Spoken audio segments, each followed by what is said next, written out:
Sekolah Sabat, di mana saja saudara berada. Tayangan ini membahas pelajaran Sekolah Sabat kuartal yang baru dengan tema Keajaiban Yesus. Dan pelajaran yang pertama dengan judul Siapakah Yesus? Di antara semua orang yang pernah diabadikan dalam halaman-halaman sejarah selama lebih dari 1000 tahun, Yesuslah yang memiliki waktu tersingkat dalam pelayanan masyarakat. Hanya 3,5 tahun, namun luar biasa besar pengaruhnya. Pertanyaan, di manakah kita dapat mengetahui segalanya tentang Yesus? Anda harus menyelidiki Alkitab, kata Ellen G. White, karena Alkitab menceritakan segalanya tentang Yesus. Saat Anda membaca Alkitab, Anda akan melihat pesona Yesus yang tiada tandingannya. Anda akan jatuh cinta kepada sang pria Kalvari itu. Dan dalam setiap langkah, Anda bisa menceritakan kepada dunia jalannya yang menyenangkan, dan semua jejaknya adalah jejak kedamaian. Andalah yang akan menjadi wakil Kristus bagi dunia. Dikutip dari Life Sketches halaman 293. Sejak awal pelayanannya, pertanyaan dan perdebatan tentang identitas Yesus sebagai anak Allah memang telah ada. Betapa serunya perbincangan itu, dan masih terus berlangsung sampai hari ini. Marilah kita mulai di Nazaret, di mana Yesus dibesarkan dan dikenal baik oleh penduduknya. Mengapa mereka masih ada pertanyaan? Mereka bertanya, dari mana diperolehnya hikmat itu dan kuasa untuk mengadakan mujizat-mujizat itu? Bukankah ia ini anak tukang kayu? Bukankah ibunya bernama Maria?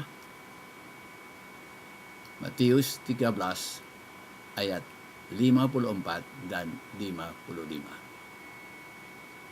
Nah, sikap ini oleh pengarang pelajaran dinamakan The Scandal of the Particular. Artinya, kalau orang sudah terlalu dikenal dan sering dilihat setiap hari, akibatnya orang itu dapat saja kurang dihargai. Yesus datang ke Nazaret, tempat ia dibesarkan.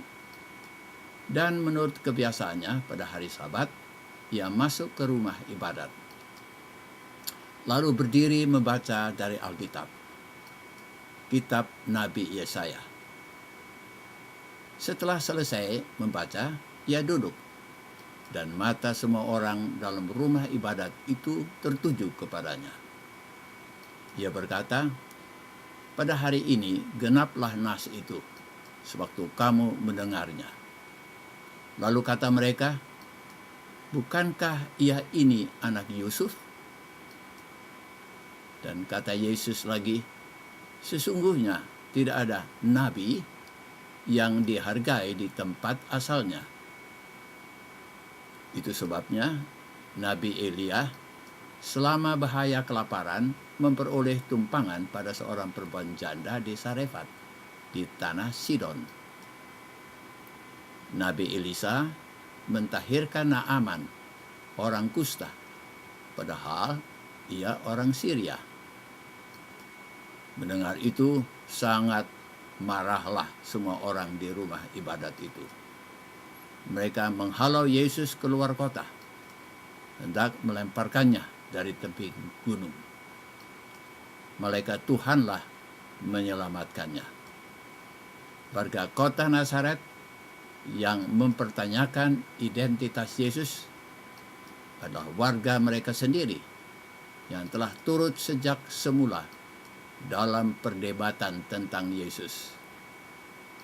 Perdebatan ini telah berlangsung berabad-abad lamanya dan hanya menambah misteri di sekeliling identitasnya.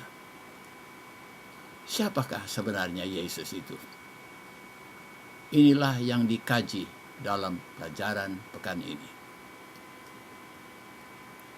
Sewaktu Yesus mendekati akhir pekerjaannya dan ia mengetahui penderitaan apa yang akan dilaluinya, ia hendak mempersiapkan murid-muridnya jauh-jauh hari sebelumnya.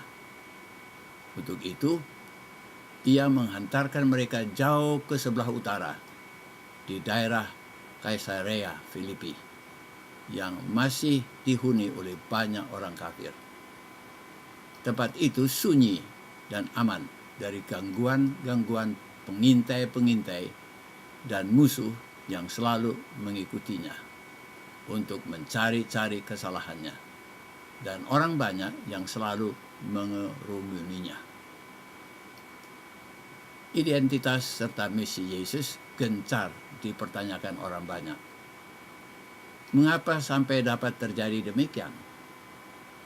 Nah, misi Yohanes Pembaptis yang menjadi pembuka jalan bagi Yesus berakhir dengan kematiannya.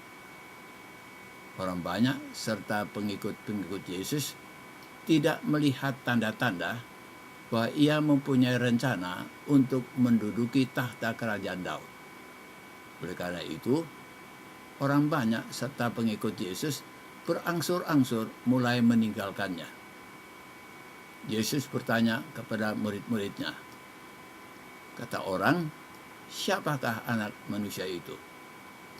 Jawab mereka, ada yang mengatakan Yohanes Pembaptis, ada juga yang mengatakan Elia, dan ada pula yang mengatakan Yeremia atau salah seorang dari para nabi. Lalu kata Yesus, ia bertanya kepada mereka, tetapi apa katamu? Siapakah aku ini? Maka jawab Simon Petrus, engkau adalah Mesias, anak Allah yang hidup. Matius 16 ayat 13-16. Yesus memberi kesempatan bagi murid-muridnya untuk menyatakan iman mereka kepadanya, agar mereka dapat dikuatkan untuk ujian yang akan datang. Banyak orang siap untuk menerima dia sebagai nabi. Entah itu Yohanes Pembaptis, Elia, Yeremia, atau salah seorang nabi lainnya. Yang penting adalah bahwa orang menerima dia, bukan hanya sebagai nabi atau guru besar saja, tetapi sebagai anak Allah.